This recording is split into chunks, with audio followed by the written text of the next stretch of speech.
Incognito mode use ಮಾಡಿದ್ರೆ ಯಾರಿಗೂ ನಿಮ್ಮ ಹಿಸ್ಟ್ರಿ ಗೊತ್ತಾಗಲ್ಲ ಅಂತ ನೀವು ಅಂದ್ಕೊಂಡಿದ್ರೆ ಅದು ನಿಮ್ಮ ಭ್ರಮೆ. ಏನು ಅರ್ಥವೇ ಆಗ್ತಿಲ್ವೇ ಈ ಕೇಸು? ಸೊ ಮತ್ತು ಇನ್ಕಾಗ್ನಿಟೋ ಮೋಡ್ ಆ್ಯಕ್ಚುಲಿ ಏನು ಮಾಡುತ್ತೆ? ಇನ್ಕಾಗ್ನಿಟೋ ಮೋಡ್ ಅಂದರೆ ನಿಮ್ಮ ಫೋನಲ್ಲಿ ಕ್ರೋಮ್ ಅಥವಾ ಬ್ರೌಸರ್ ನೀವು ಏನು ಸರ್ಚ್ ಮಾಡಿದ್ದೀರಿ, ಯಾವ ವೆಬ್ಸೈಟ್ ಓಪನ್ ಮಾಡಿದ್ದೀರಿ ಅಂತ ರೆಕಾರ್ಡ್ ಮಾಡಲ್ಲ.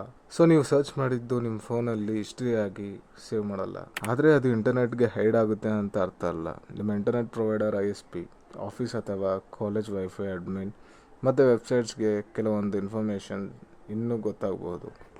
ದೇವ್ರು ನಿನ್ಗೆ ಒಳ್ಳೇದು ಮಾಡ್ತದ, ನಿನ್ನ ಜನ್ಮಕ್ಕೆ ಹೋಗೋ. ಸೊ ಇನ್ಕಾಗ್ನಿಟೋ ಮೋಡ್ನ main purpose privacy from your own device. It's not complete anonymity on the internet. ಅಂದರೆ ಫೋನ್ ಶೇರ್ ಮಾಡಿದಾಗ ನಿಮ್ಮ ಬ್ರೌಸಿಂಗ್ ಹಿಸ್ಟ್ರಿ ಲೋಕಲ್ ಆಗಿ ಸೇವ್ ಆಗಲ್ಲ, ಅದಕ್ಕೆ ಮಾತ್ರ ಇದು useful. So next time incognito ಹಾಕಿದ್ದೀನಿ ಯಾರಿಗೂ ಗೊತ್ತಾಗಲ್ಲ ಅಂತ ಕಾನ್ಫಿಡೆನ್ಸಲ್ಲಿ ಇರಬೇಡ ಚಿನ್ನ.